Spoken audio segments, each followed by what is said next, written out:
Wow! Vous semblez vraiment apprécier mes vidéos de sortie photo de rue dans les rues de Montréal. Merci beaucoup, mais ça soulève des questions. Vous avez des questions quant à l'équipement que j'utilise et vous avez également des questions quant à mes réglages. Alors, ce sont ces deux éléments-là qu'on examine aujourd'hui.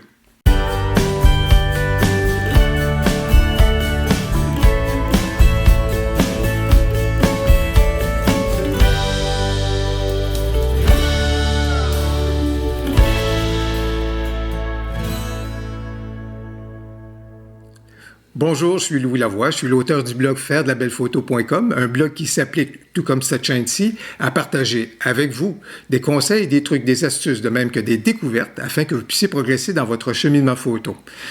Mes vidéos sur les sorties de rue sont populaires.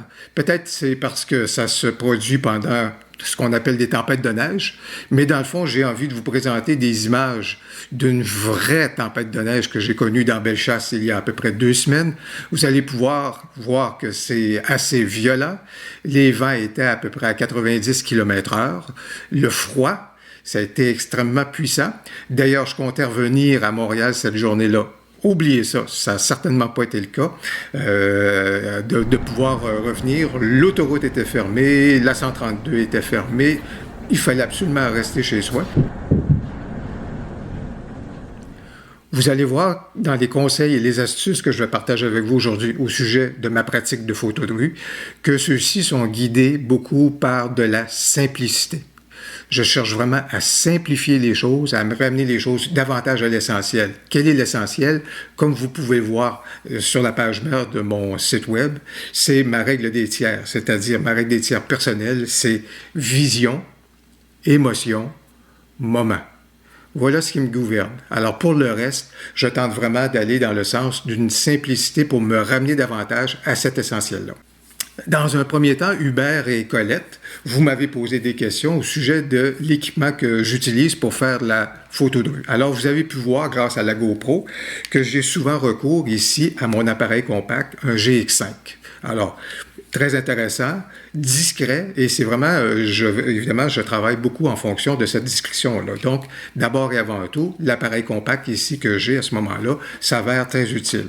J'utilise également mon Canon M5, donc un appareil sans miroir, très petit, très intéressant, auquel je jumelle l'un ou l'autre des objectifs suivants.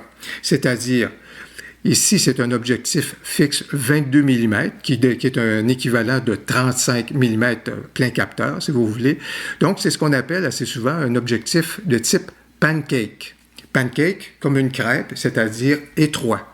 Alors, une fois qu'il est fixé à mon boîtier, qui lui-même est assez modeste en taille, si vous voulez, ça devient donc extrêmement discret. Et c'est intéressant de travailler avec un objectif fixe, à ce moment-là, 35 mm, ça donne vraiment un cadrage qui est très intéressant et c'est tout à fait polyvalent pour la photo de rue. Encore une fois, si c'est pas le 22 mm pour mon objectif sans miroir, ben à ce moment-là, je vais utiliser l'objectif standard qui est un 15-45 mm, soit donc l'équivalent d'à peu près 24 à probablement 70 mm en comparable au niveau plein capteur. Je vous dirais aussi, puis Colette, vous avez un bon œil et puis vous écoutez bien le propos de la vidéo. Vous m'avez posé des questions au sujet du téléobjectif que j'ai utilisé. Alors, qu'on se rassure, c'est loin d'être un téléobjectif comme celui-ci, parce que je prône la discrétion ou des trucs du genre. Alors, évidemment, je ne fais pas référence à un téléobjectif de cette nature-ci. Voici le comparable au téléobjectif que je viens juste de vous montrer. Ça, c'est le comparable dans la famille Canon, dans tous les cas d'un téléobjectif.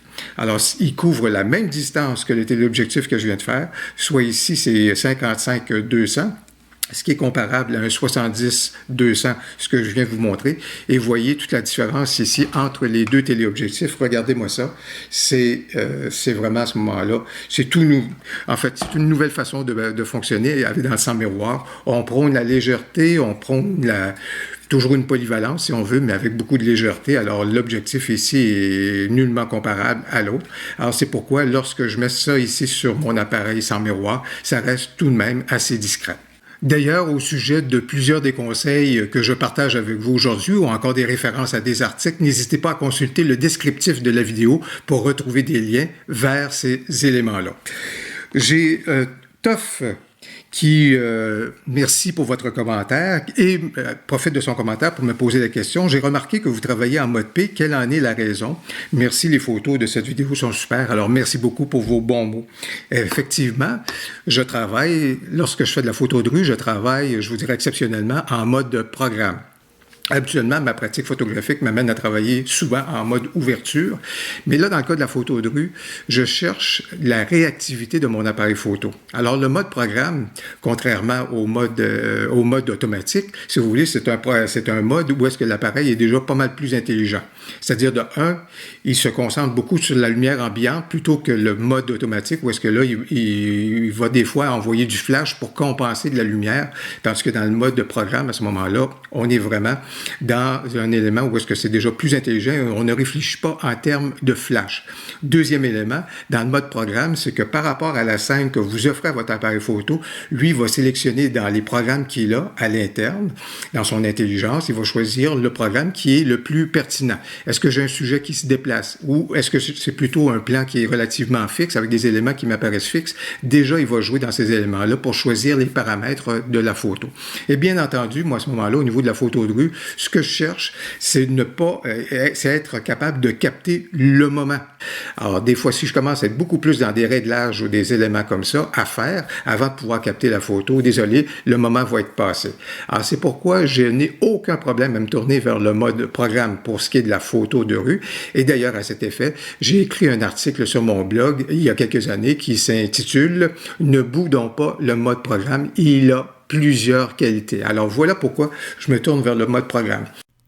Je fais un bref rappel de ma technique au niveau de la photo de rue. Alors, initialement, avant de commencer, j'ai donc réglé mes ISO selon la lumière disponible et par la suite, je me suis mis en mode programme. Et je vais vous démontrer l'efficacité du mode programme. Alors, je repère une scène, un cadrage intéressant. Dans ce cas ici, c'était cette vitrine et avec son texte. Alors, je fais donc le cadrage de ce texte-là, de cette vitrine-là, et j'attends que le personnage se place donc en bonne position et je déclenche. Voilà donc qu'ici, le mode programme a jugé qu'il y avait une faible profondeur de champ, et c'est effectivement le cas. C'est pourquoi, ici, l'ouverture est à F7, et c'est un excellent choix à mon avis. Dans ce cas ici, le mode programme a détecté une grande profondeur de champ, alors c'est pourquoi il a privilégié une ouverture de F16, ce qui est un choix judicieux. Le mode programme s'ajuste très rapidement. Ici, j'ai cadré ma scène, j'ai fait ma mise au point, j'ai attendu, il a privilégié une ouverture à F10, tandis que dans ce cas ici, c'est une faible profondeur de champ, et c'est pourquoi à ce moment-là qu'il a fait une ouverture à F7.1.